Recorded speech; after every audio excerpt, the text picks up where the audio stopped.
It's been a long time. And just the Strange Fruit project. Now it's been longer than that. It's been like total years. But I mean, you know, just for our consistency with our grind and with our consistency with the music, we can kind of start seeing everything kind of blossom now as far as us reaching that mainstream audience. And like, you know, we just had some songs on CSI Las Vegas and just shot the video for our next single with Erykah Badu. So it's like a lot of things that's coming into play from, you know, kind of the payoff from the grind. Yeah.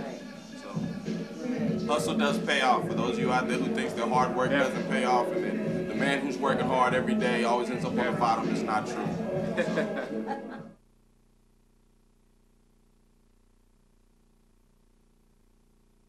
In a word, it's diverse. We have a little bit of everything from screw, which usually originates from the Houston area, but they appreciate it up in Dallas as well. And there's also room for underground hip hop, as well as, you know, some other mainstream acts like your T-Pains and your Akons and everything. So there's a mixture of different vibes and sounds, like, especially in the DFW area alone, that kind of comes together.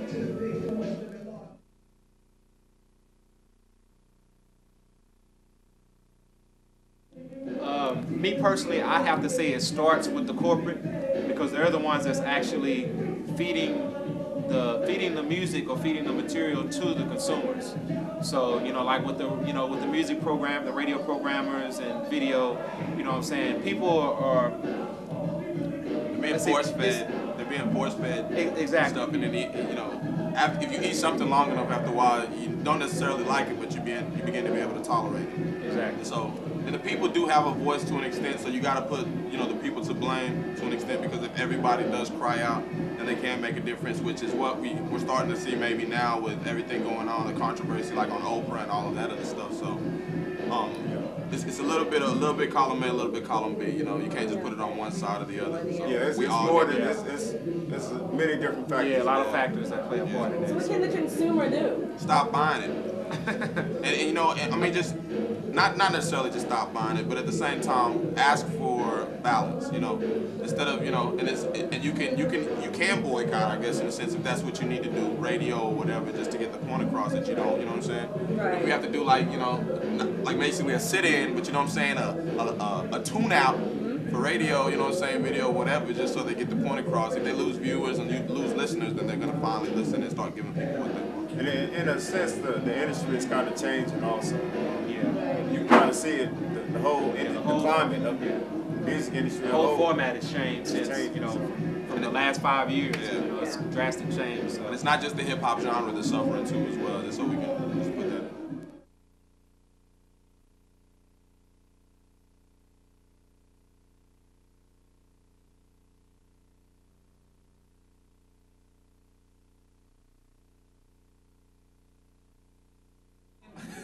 Well, it's pros and cons to the situation, you know. And a curse, yeah. Exactly, because you know, like with the download situation, of course, with people file sharing and download now more than ever, you know, of course, the artists kind of lose out on album sales. That's why you see such a big decrease in album sales.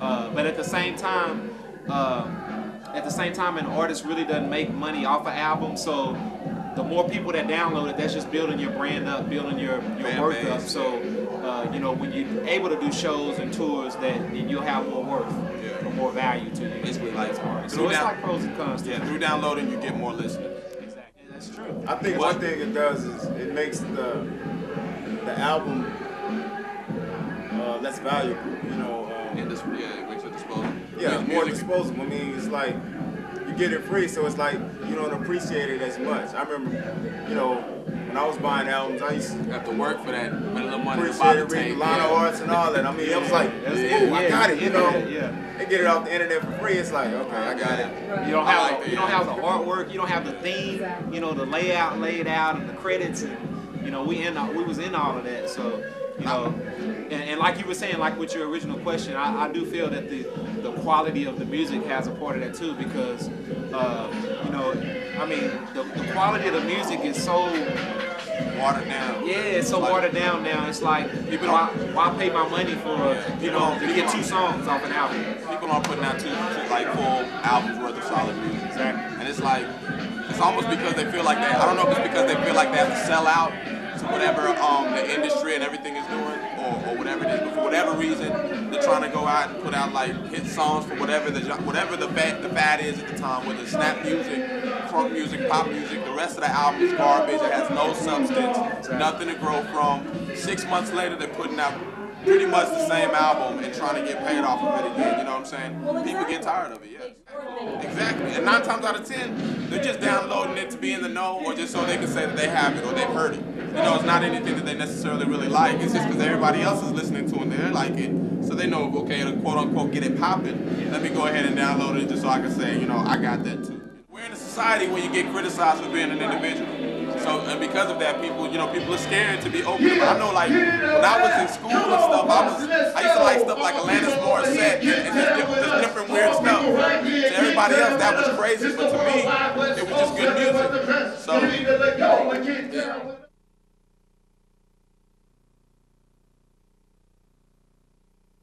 What can we do as artists?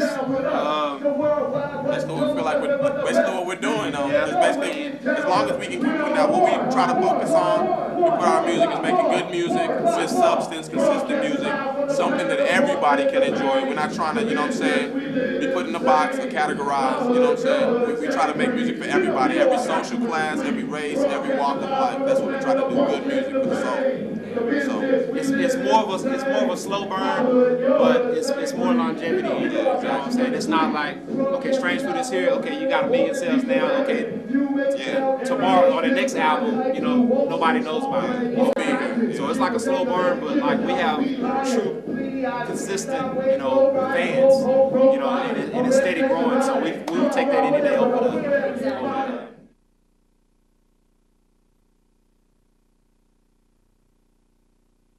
That's the truth. We said it like we're talking about that actually lately.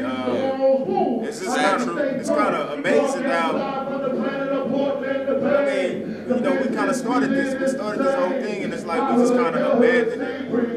It shouldn't be like that. Yeah. So now it's like, you know, the way we look at it, there's a lot of like blackface going on. I'm gonna say, you know what I'm saying?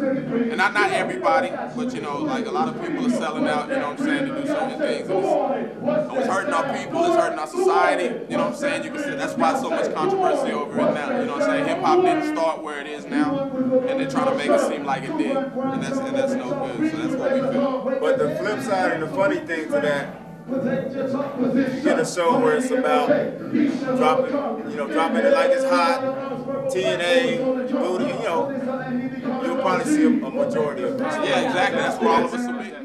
We wonder that sometimes. Yeah, we wonder that too. Like, sometimes you wake up and you feel like you're on a different planet or you're in a bad dream, but at the same time, you know, you get slapped or pinched or whatever, and you know that it's real. So, remember that video Carmen and Erica had? The Erica Badu video, Love of My Life? When they looked down. Yeah, the crowd was all, you know what I'm saying? That's true. That's how it is, though.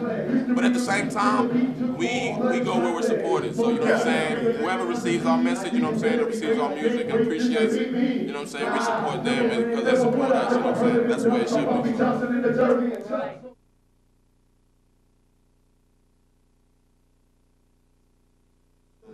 Man, just thank everybody out there that's been supporting the Strange Fruit Project. If you've never heard of us, go Google Strange Fruit Project and you'll have quite a bit to research.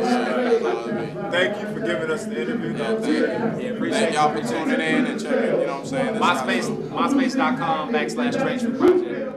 Looking out for the Get Live video featuring Erica Badu and Strange Fruit Project. Check out the Lost Documents. It should be on iTunes soon. If you don't already know about it, Volume 1. 18 unreleased tracks and new recordings as well. Featuring like Black Bill, we got Elmon, we got S1, we got Food, the R, yeah, you know what I'm saying? Our whole Eon's conglomerate back home in Dallas is going to be big. So y'all holler at us and stay tuned.